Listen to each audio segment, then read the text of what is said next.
मौलाना मुहम्मद वाला अली सय्यदना मौलाना तेरी कुर्बानी ने जिंदा कर दिया इस इस्लाम को और रहेगा ताबद तेरी बदौलत ऐ हुसैन। अल्लाहुम्मा सल्ले अला सय्यिदिना मौलाना मुहम्मद वाला अली सय्यिदिना मौलाना मिल्लत इस्लाम को मिले ताहे किधर से हयात कैसे भूले हमें तेरा यौमे शहादत ऐ हुसैन। अल्लाहुम्मा सल्ले अला सय्यिदिना मौलाना मुहम्मद वाला अली सय्यिदिना मौलाना मुहम्मद सलातुन या रसूलल्लाह अलैकुम सलामुन या एहतमाल आने का है दिल से जीदियत का उदर फिर जहाँ वालों के हैं तेरी बदौलत आए हुसैन सलातुन या रसूलल्लाह अलैकुम सलामुन या हबीबल्लाह तालिबाने मंजिले अमन न सुकू के वास्ते तेरी कुर्बानी हुई शम्अ ए हुदायत ऐ हुसैन सलातुन या रसूलल्लाह अलैकुम सलामुन या बिस्मिल्लाहिर्रहमानिर्रहीम इन्नल्लज़ीना आमनू वअमिलुस्सॉलिहाति कानत लहुम जन्नतुल फिरदौसि नुज़ुला खालिदीन फ़ीहा ला यबगून अन्हा हिवला। सदक़ल्लाहुल मौलानाल अज़ीम बल्लगना रसूलुहुन नबियुल हबीबुल करीम। रब्बी सल्लि व सल्लिम व बारिक अलैहि। মাইকেল মেশিনে বাতি জ্বলনে দেখেন।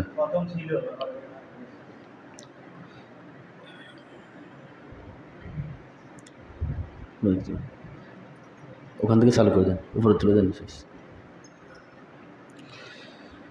सुल्तान करबला को हमारा सलाम हो जनान मुस्तफ़ा को हमारा सलाम हो अज़गर की नन्ह जान पे रन में हुए शहीद अकबर से नौजवान भी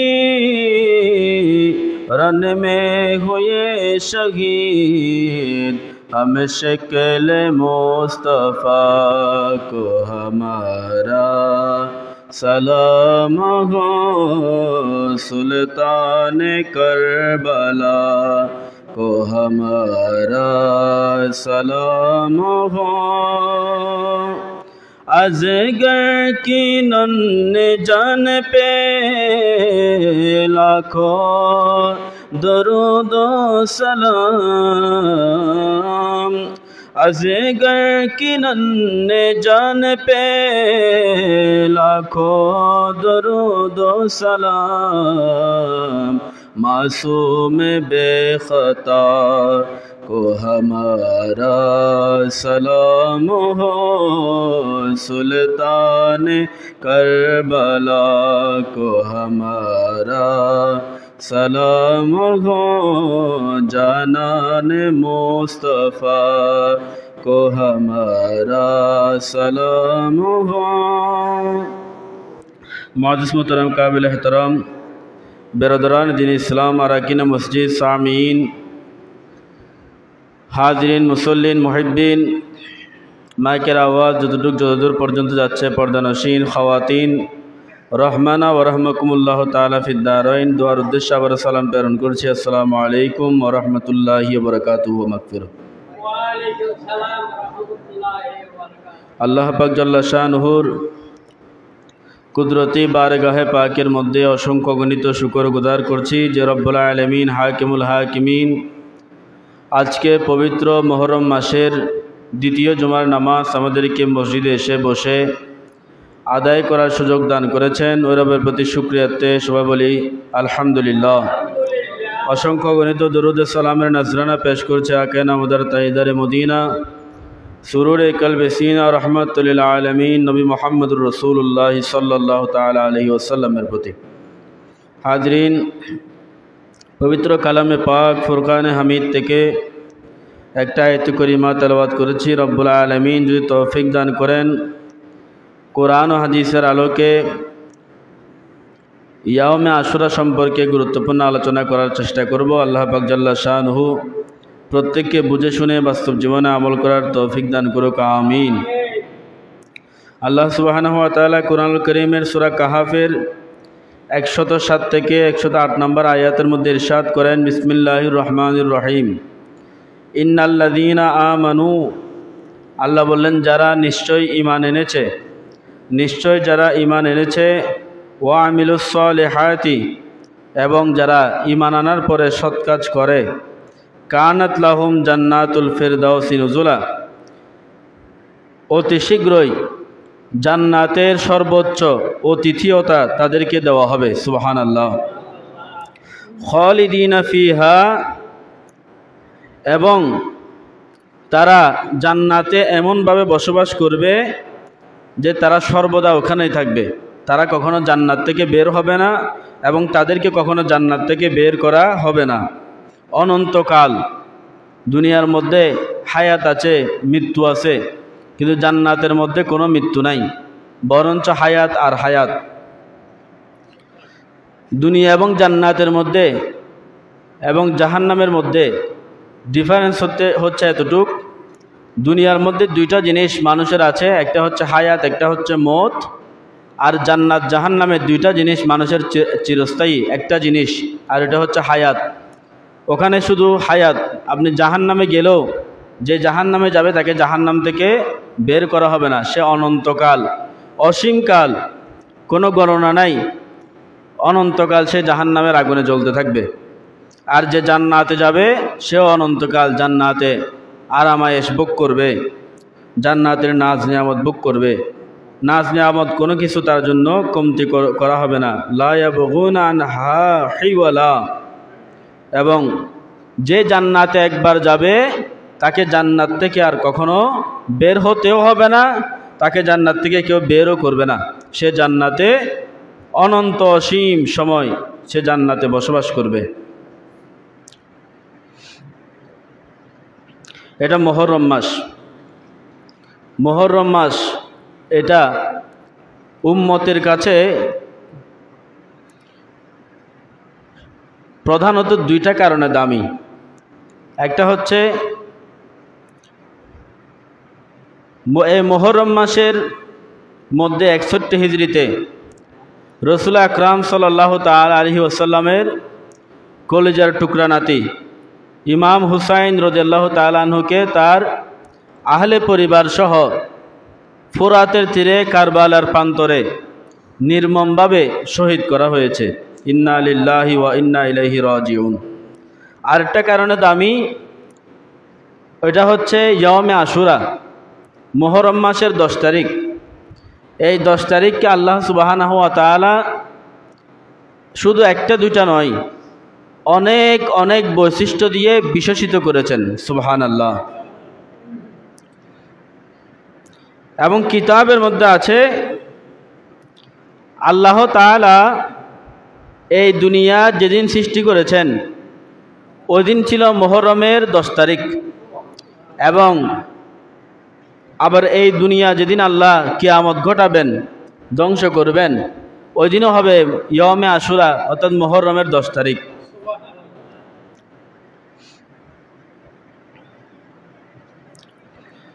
মিনহা ফি হাযাল ইয়মি খালাকাল্লাহু তাআলা আদমা। এই মুহররমের 10 তারিখ আল্লাহ সুবহানাহু ওয়া তাআলা যখন খলিফাতুল্লাহ, আল্লাহর একজন খলিফা দুনিয়ার মধ্যে পাঠানোর মনস্থির করলেন, এই মুহররমের 10 তারিখ আল্লাহ সুবহানাহু ওয়া তাআলা হযরতে সাইয়্যিদনা আদম সফিউল্লাহ আলাইহিস সালাতু ওয়াস সালামকে সৃষ্টি করেছেন। ওয়া নাফাখা ফীহি মির রূহিহি। এবং এই মুহররমের 10 তারিখ আল্লাহ সুবহানাহু ওয়া তাআলা আদমের শরীরে রূহ ফুঁকে দিয়েছেন। ওয়া আসকানাহুল জান্নাতা। এবং এই মুহররমের 10 তারিখ আল্লাহ সুবহানাহু ওয়া তাআলা হযরতে আদম আলাইহিস সালাতু ওয়াস সালামকে জান্নাতের মধ্যে দাখিল করলেন। ওয়া আসজাদা লাহুল মালাইকাতা। এবং এই মুহররমের 10 তারিখ মানুষের শ্রেষ্ঠত্ব বোঝানোর জন্য, মানুষ যে কত কাবিল, মানুষ যে কত চালাক, মানুষ যে কত দামি, মানুষ যে কত সুন্দর, মানুষ যে আল্লাহর কত মহান সৃষ্টি, এটা বোঝানোর জন্য এই মুহররমের 10 তারিখ ওয়াসজাদা লাহুল মালাইকাতা, আল্লাহ তার সমস্ত ফেরেশতাদেরকে দিয়ে সাইয়্যিদনা আদম আলাইহিস সালাতু ওয়াস সালামকে সিজদায়ে তাজিমি করিয়েছেন, সুবহানাল্লাহ। ওয়া আনজা নূহা ওয়া মান আমানা বিহি মিনাল গরাকিল আম্মি। এবং হযরতে নূহ আলাইহিস সালাতু ওয়াস সালামের সম্প্রদায় যখন বিদ্রোহ করল, যখন তারা পাপাচারে লিপ্ত হলো, আদম আলাইহিস সালাত হযরত রব্বুল আলামিন যখন প্লাবন দিলেন, এই প্লাবনে নূহ আলাইহিস সালাতু ওয়াস সালাম যেদিন তার ওই নৌকাতে আরোহণ করেছিলেন, ওই দিনটা ছিল ইয়মুল আশুরার 10 তারিখ। যেদিন নূহ আলাইহিস সালাতু ওয়াস সালামকে ওই প্লাবন থেকে মুক্তি দেওয়া হয়েছিল, ওই মুক্তির দিনটা হচ্ছে ইয়মে আশুরার 10 তারিখ। ওয়া আনজা মূসা ওয়া কওমাহু মিন ইয়াদি ফিরআউনা। এবং মূসা আলাইহিস সালাতু ওয়াস সালামকে ফিরআউনের অত্যাচার থেকে মূসা এবং তার উম্মতকে আল্লাহ মুহররমের 10 তারিখ নাজাত দিয়েছিলেন। ওয়া রাফা ঈসা ইলাস সামাইর রাবিঈ। হযরতে ঈসা রূহুল্লাহ আলাইহিস সালাতু ওয়াস সালাম যখন জমিনে দ্বীনের দাওয়াত দিচ্ছিলেন, দাওয়াত দিতে দিতে এক পর্যায়ে যখন তার শত্রু সৃষ্টি হলো, একটা বিশাল অংশ যখন তার বিরুদ্ধে বিদ্রোহ করলো, তিনাকে হত্যা করার জন্য ঘরের দরজায় আসলেন, তখন আল্লাহ সুবহানাহু ওয়া তাআলা তার এক শত্রুকে ঘরের ভিতরে সাইয়্যিদনা ঈসার রূপ দিয়ে বসিয়ে রেখে সাইয়্যিদনা ঈসাকে চতুর্থ আসমানে যেদিন তুলে নিয়েছেন, ওই দিনটি ছিল ইয়মে আশুরার 10 তারিখ, সুবহানাল্লাহ। আল্লাহুম্মা সাল্লি আলা সাইয়্যিদিনা মাওলানা মুহাম্মাদ ওয়া আলা আলি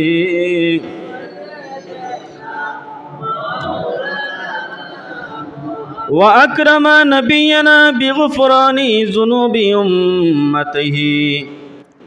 এবং আমাদের নবী, শ্রেষ্ঠ নবী, রাহমাতুল লিল আলামিন, নবীর উম্মতদেরকে গুনাহ মাফ করার গ্যারান্টি দিয়েছেন আল্লাহ সুবহানাহু ওয়া তাআলা এই মুহররমের 10 তারিখ, সুবহানাল্লাহ।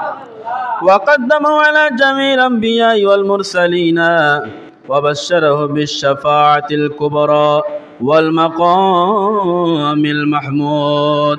সমস্ত নবীগণের উপরে আমার রাসূলকে আল্লাহ শ্রেষ্ঠত্ব দান করেছেন, সমস্ত আম্বিয়াদের ইমাম বানিয়েছেন, সৈয়দুল মুরসালিন, ইমামুল আম্বিয়া বানিয়েছেন, সৈয়দুল মুরসালিন বানিয়েছেন। এবং হাসরের ময়দানে শাফাআতুল কুবরা যিনি করবেন, হাসরের ময়দানে লক্ষ লক্ষ কোটি কোটি গুনাহগার উম্মতদেরকে যিনি শাফাআত করার সার্টিফিকেট পেয়েছেন, আদম সফিউল্লাহ হতে ঈসা রুহুল্লাহ পর্যন্ত সমস্ত নবীদের উম্মতদের যিনি সুপারিশ করবেন। এবং হাসরের ময়দানে একটা তখ্ত থাকবে, ওই তখ্তের নাম হলো মাকামুল মাহমুদ। ওই মাকামে মাহমুদের মধ্যে যিনি আল্লাহ সুবহানাহু ওয়া তাআলার পাশে যিনি বসবেন, গদ্দিনশীল হবেন, ওই দিনটার ঘোষণা আল্লাহ সুবহানাহু ওয়া তাআলা এই মুহররমের 10 তারিখ করেছেন। সুবহানাল্লাহ। ওয়া আখিরান তাকুমুল কিয়ামাতু ফি ইয়াউমি আশুরা। এবং এই মুহররমের 10 তারিখ কিয়ামত সংগঠিত হবে। ওয়াক্তাল আসরি, আসরের সময়, আসরের পরে আসরের সময়। ইয়াউমাল জুমাআতি, জুমার দিন। এমন একটা দিন আসবে যেদিন জুমার দিন হবে, যেদিন জুমার দিন হবে পাশাপাশি মুহররমের 10 তারিখ হবে। ওই মুহররমের 10 তারিখ জুমার দিন, জুমার দিন আসরের নামাজের পরে কিয়ামত সংগঠিত হবে। মানুষ তুলার মতো উড়ে যাবে, পৃথিবীর সমস্ত কিছু ধ্বংস হয়ে যাবে। আমার আল্লাহ বললেন কুল্লু মান আলাইহা ফান, সমস্ত কিছু ফান হয়ে যাবে, সমস্ত কিছু হাসরের ময়দানের দিকে দৌড়াইতে থাকবে। এই মুহররমের 10 তারিখ কিয়ামত সংগঠিত হবে। আর কখন সংগঠিত হবে সেটা বলা যাচ্ছে না, কিন্তু হাদিস শরীফের মধ্যে, কোরআন শরীফের মধ্যে, বিভিন্ন জায়গার মধ্যে ব্যাপকভাবে কিয়ামতের আলামত বর্ণনা করা আছে। কিয়ামতের আলামত বর্ণনা করা যেগুলো আছে, কিছু আলামত আছে আলামত সুগরা, যেগুলো ছোট আলামত, আর কিছু আলামত আছে আলামতুল কুবরা, যেগুলো হচ্ছে বড় আলামত। আলামতুল সুগরা যেগুলো আছে এগুলা ইতিমধ্যেই আমাদের মাঝে বিদ্যমান। বড় বড় আলামতগুলা যখন সংগঠিত হবে, ওগুলা সংগঠিত হওয়ার পরে হযরত ইমাম মাহদী আলাইহিসসালাতু ওয়াসসালাম দুনিয়ার মধ্যে আসবেন, ঈসা রুহুল্লাহ আলাইহিসসালাতু ওয়াসসালাম দুনিয়ার মধ্যে আসবেন। তারা দুনিয়ার মধ্যে বিচরণ করবেন, মুমিন মুনাফিক তারা বেছে ফেলবেন। এরপরে কিয়ামত সংগঠিত হবে এই ইয়ামে আশুরার 10 তারিখ জুমার দিন আসরের নামাজের পরে। সবাই বলি সুবহানাল্লাহ। আল্লাহুম্মা সাল্লি আলা সাইয়্যিদিনা মাওলানা মুহাম্মদ ওয়া আলা আলি সাইয়্যিদিনা মাওলানা। وهناك سبب آخر للأهمية هذا اليوم। এই ইয়ামে আশুরার 10 তারিখটা, এই 10 তারিখটা দামি হওয়ার আরেকটা সবব আছে, আরেকটা উদ্দেশ্য আছে। ওয়াহুয়া আন্না হাফিদার রাসূল সাল্লাল্লাহু তাআলা আলাইহি ওয়াসাল্লাম, এই ইয়ামে আশুরার 10 তারিখ রাসূল পাক সাল্লাল্লাহু তাআলা আলাইহি ওয়াসাল্লামের কলিজার টুকরা নাতি আল হুসাইনা ওয়া আহলিহু ওয়া আতবাহু দাহু নুফুসাহুম হাফিজিনা লিল ইসলাম। এই মুহররমের 10 তারিখ রাসূল আকরাম সাল্লাল্লাহু তাআলা আলাইহি ওয়াসাল্লামের কলিজার টুকরা নাতি ইমাম হুসাইন সপরিবারে, ইমাম হুসাইন রাদিয়াল্লাহু তাআলা আনহুর একদম কলিজার টুকরা একটা সন্তান ছিল, ছোট মাসুম বাচ্চা, বলে 6 মাসের বাচ্চা। ওই বাচ্চার নাম ছিল সাইয়েদনা আলী আসগর। ওই বাচ্চাটাকে ইমাম হুসাইন রাদিয়াল্লাহু তাআলা নিজের কোলের মধ্যে নিলেন। বলে ফোরাতের তীরের মধ্যে গিয়ে একটু পানি খুঁজতেছিলেন, কেননা ইমাম হুসাইনের স্ত্রীর দুধ শুকিয়ে গেছে, সন্তানকে দুধ পান করাইতে পারে না। ফোরাতের নদীর তীরে গিয়ে একটু পানি পানি করে যখন চিৎকার করছিল, ইয়াজিদ বাহিনীর ওইখান থেকে একজন একটা তীর নিক্ষেপ করে ইমাম সাইয়েদনা ওই ছোট শিশু 6 মাস বয়স ওই শিশুকে এমন একটা তীর নিক্ষেপ করলো, বলো ওই তীর ইমাম হুসাইনের বাহু ভেদ করে বের হয়ে গেল। নাউজুবিল্লাহ। এমনভাবে তীর মেরেছে, একটা 6 মাসের ছোট বাচ্চা, আপনি চোখে দেখলে আপনার কীরকম লাগবে? এরকম পাথর মনওয়ালা তো কেউ নাই। চোখে দেখলে কীরকম লাগবে? একটা ছোট 6 মাসের বাচ্চা বাবা কুলে নিয়ে পানি পানি করতেছে ফোরাত নদীর তীরে গিয়ে, অথচ নদী ভর্তি পানি, কিন্তু পানি তো দিল না, দূর থেকে একটা তীর মেরে ওই তীরটা বাচ্চাটার পেট দিয়ে ঢুকে ইমাম হুসাইনের হাতের বাহু দিয়ে বের হয়ে গেছে। এত কষ্ট দিয়েছে, অথচ যারা কষ্ট দিয়েছে, যারা ইমাম হুসাইন রাদিয়াল্লাহু তাআলা আনহুকে সপরিবারে হত্যা করেছে, শহীদ করেছে, ওরাও কিন্তু মুসলমান ছিল, ওরাও ওখানে নামাজ পড়েছে, ওরাও এখানে ইকামত দিয়েছে, ওরাও এখানে আজান দিয়েছে, ওরাও 5 ওয়াক্ত নামাজ জামাতে পড়তো।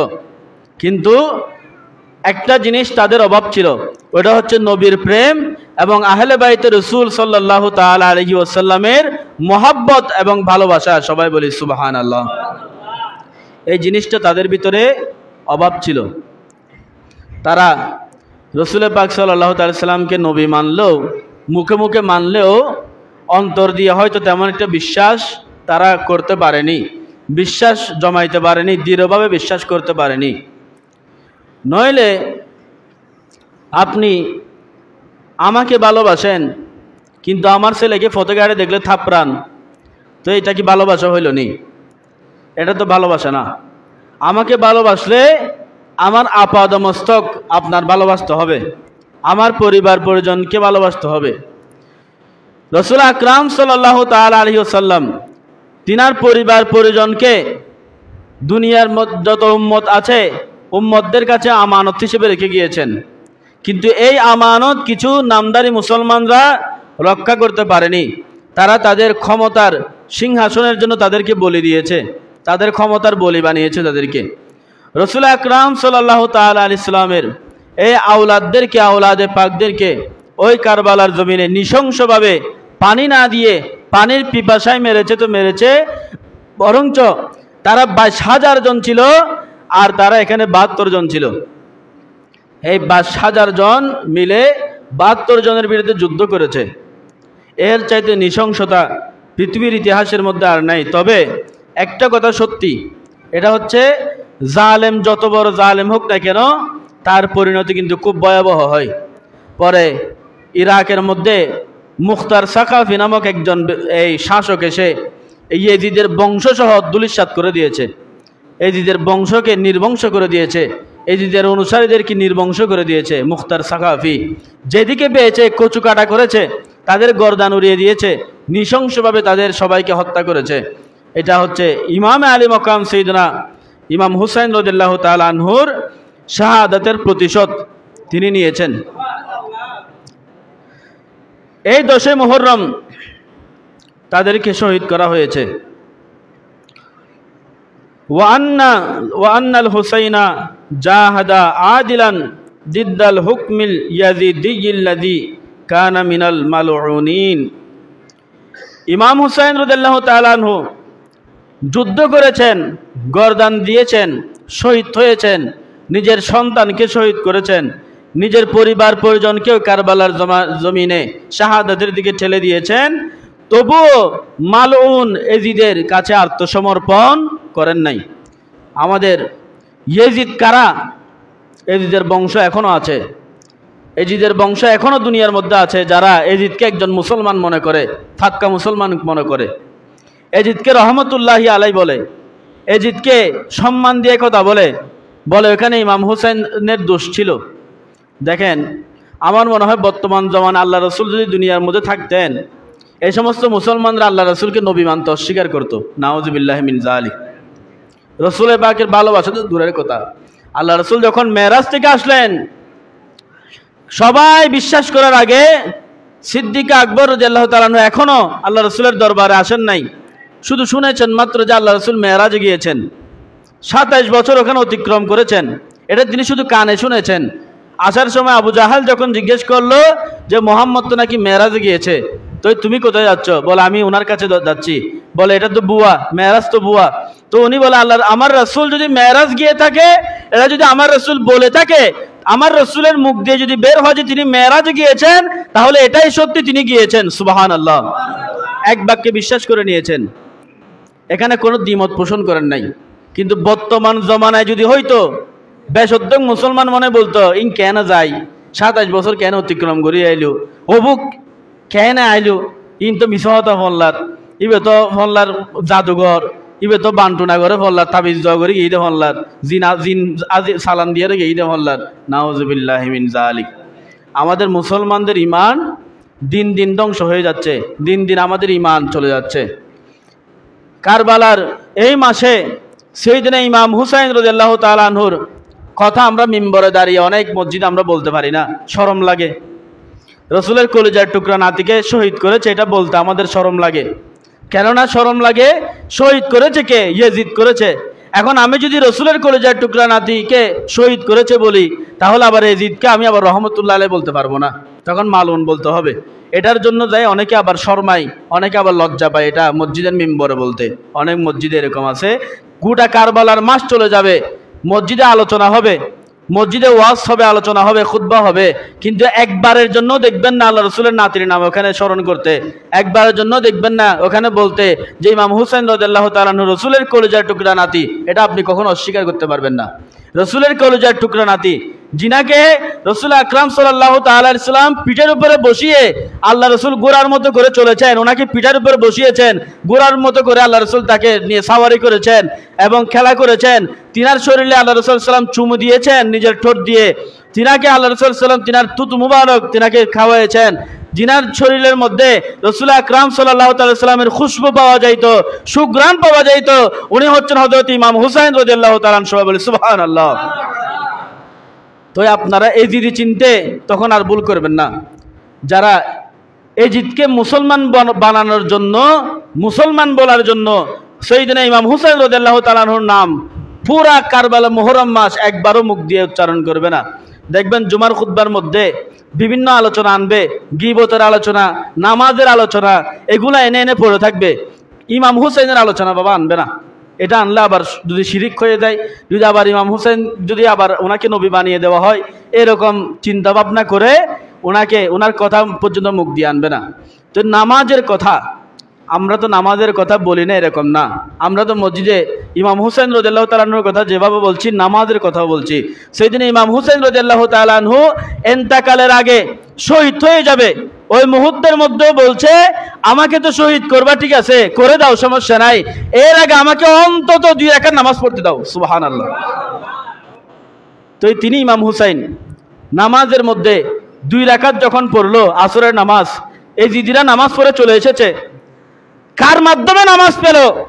যে রাসূলের মাধ্যমে নামাজ পাইল, যে রাসূল সুপারিশ করবে হাসরের ময়দানে, যে রাসূল হাসরের ময়দানে মাকামে মাহমুদের মধ্যে বসবে, ওই রাসূলের নাতি, ওই রাসূল, যে রাসূল নামাজ নিয়ে দুনিয়ার মধ্যে এসেছেন, নামাজকে জান্নাতের চাবি বলেছেন, ওই রাসূলের নাতিকে শহীদ করতেছে। নামাজ পড়ে এসে ওই রাসূলের নাতিকে শহীদ করতেছে। 2 রাকাত নামাজ পড়লেন, 2 রাকাতে যখন দ্বিতীয় সেজদার মধ্যে গেলেন, সেজদারত অবস্থায় তিনার গর্দানের উপর তলোয়ার চালিয়ে দিয়েছে। সেজদারত অবস্থায় হযরত ইমাম হুসাইন রাদিয়াল্লাহু তাআলা আনহুর গর্দানের উপর তলোয়ার চালিয়ে দিয়েছে। আরো বলে এখন যদি এই হুসাইনকে আমি তলোয়ার না চালাই, সে যদি 4 রাকাত নামাজ পড়ে ওঠে, আসরের নামাজ পড়ে ওঠে, হয়তো সে আরো শক্তিশালী হয়ে যাবে। 3 দিন পর্যন্ত পানি বন্ধ করে দিয়ে, একজন মানুষ পানি ছাড়া কতক্ষণ বাঁচে? একজন মানুষ পানি ছাড়া তার শরীরে কতক্ষণ শক্তি অবশিষ্ট থাকে? কিন্তু সাইয়েদনা ইমাম হুসাইনরা ছোট শিশু আলী আসগর সহ, হযরত ইমাম আলী আকবর সহ, হযরত সকিনা, হযরত জয়নাব সহ, ইনারা সবাই 3 দিন পর্যন্ত কোনো পানি পান করে না, কোনো পানি পায় নাই। ফোরাতের পানি তাদের জন্য বন্ধ করে দেওয়া হলো। এই 3 দিন পর্যন্ত পানির পিপাসত্ব একজন ব্যক্তি বা একদল গোষ্ঠী, আল্লাহ রসুল সাল্লাল্লাহু আলাইহি ওয়াসাল্লামের বংশধর, তাদেরকে তারা ভয় পাচ্ছে। দেখেন, কেননা আল্লাহ রসুলের বংশধর যারা, তাদের সাথে আমার রসুল আছে, তাদের সাথে আল্লাহ আছে, তাদের সাথে গোটা দুনিয়া আছে, গোটা বিশ্ব আছে। এটা ইমাম হুসাইন রাদিয়াল্লাহু তাআলা আনহু শাহাদাতের মাধ্যমে সারা বিশ্বকে জানিয়ে দিয়ে গেছেন। সবাই বলি সুবহানাল্লাহ। ইনশাআল্লাহ কারবালার আলোচনা হবে। আর হয়তো রবিবারে আশুরার দিন আপনাদের এখানে, আমি তো আসার পর থেকে প্রতি আশুরার দিন 10 মুহররম এশারের নামাজের পর আলোচনা করি। এশারের নামাজের মধ্যে আলোচনা হয়, মিলাদ সালাম হয়, দোয়া কালাম হয়। আপনারা প্রত্যেকে এবছরও আশুরার দিন 10 মুহররম রবিবার রাত্রে আপনারা চেষ্টা করবেন, আমি আগে ভাগে মাইকে বলে দিব, আপনারা চেষ্টা করবেন আপনাদের মরহুম মা বাবাদের ফাতিহার জন্য, মিলাদ সালাম করার জন্য, মসজিদের মধ্যে দোয়া খায়ের করানোর জন্য। এখন আরেকটা বিষয় হচ্ছে আশুরার বিষয়টা, আশুরার দিন ইনশাআল্লাহ আলোচনা হবে। তারপর আশুরার দিন আপনারা সবাই আসবেন, দোয়া কালাম করবেন মসজিদের মধ্যে। সেদিন ইমাম হোসেন রাদিয়াল্লাহু তাআলা আনহুর ভালোবাসায় আপনারা আপনাদের মা বাবাদের মরহুম তাদের জন্য দোয়া খায়ের করাবেন। আরেকটা বিষয় হচ্ছে এই সরকারিভাবে নির্দেশ এসেছে আপনাদেরকে বলার জন্য, বৃক্ষরোপণ করার জন্য। দেখেন বৃক্ষরোপণ বিষয়টা, এটা যেমন আপনি এটা রোপণ করবেন, যেমন প্রকৃতির ফায়দা হবে, পাশাপাশি আপনারও ফায়দা হবে। আমরা যে কার্বন ডাইঅক্সাইড, আমরা যে এই যে অক্সিজেন গ্রহণ করি, কার্বন ডাইঅক্সাইড নির্গত করি, এগুলাই বৃক্ষ থেকে আসে। তো এই বৃক্ষ আমাদের পরিবেশকে সুরক্ষা দেয়। আবার এই বৃক্ষ, এই জিনিস যারা রোপণ করবে তারা ওই বৃক্ষটা যতদিন জীবিত থাকবে ততদিন তারা সদকায়ে জারিয়ার সওয়াব পেতে থাকবে। সুবহানাল্লাহ। আপনি যদি ফল গাছ রোকেন, এখন আমরা তো নিজের ভিটার মধ্যে রুকলেও বাইরে রোকার চেষ্টা করি না। রাস্তার আশেপাশে রুকবেন, নিজের বাড়ি ভিটার মধ্যে রুকবেন, মসজিদের আশেপাশে রুকবেন, এই বৃক্ষরোপণগুলো করবেন। আপনাদের যারা মরহুম মা বাবা আছে তাদের নামে বৃক্ষরোপণ করবেন, তাদের নামে রাস্তার আশেপাশে ফল গাছ লাগিয়ে দিবেন। এই ফল মানুষ খাক, পাখি খাক, পশু খাক, এই ফল যতদিন পর্যন্ত জীবিত থাকবে, ফল গাছ, এই ফুল গাছ যতদিন পর্যন্ত জীবিত থাকবে, মানুষ সুঘ্রাণ নেবে, ততদিন পর্যন্ত আপনি যদি মৃত্যুবরণ করেন আপনার কবরের মধ্যে ইসালে সওয়াবের সওয়াব, সদকায়ে জারিয়ার সওয়াব যাবে, আপনার মরহুম মা বাবার কবরের মধ্যে সদকায়ে জারিয়ার সওয়াব যাবে। সুবহানাল্লাহ। আপনারা প্রত্যেকে বৃক্ষরোপণ করবেন, পরিবেশকে বাঁচাবেন, পরিবেশের ভারসাম্য যাতে রক্ষা হয় সেদিকে খেয়াল রাখবেন, যেদিকে সেদিকে ময়লা আবর্জনা ফেলবেন না, বাড়িঘর পরিষ্কার পরিচ্ছন্ন রাখবেন। ওমানাল বালা কামা তৌফিক ইল্লা বিল্লাহ। আসসালামু আলাইকুম ওয়া রাহমাতুল্লাহি ওয়া বারাকাতুহু। যারা সুন্নাত পড়েন না 4 রাকাত কবুল সুন্নাত আদায় করে নেন।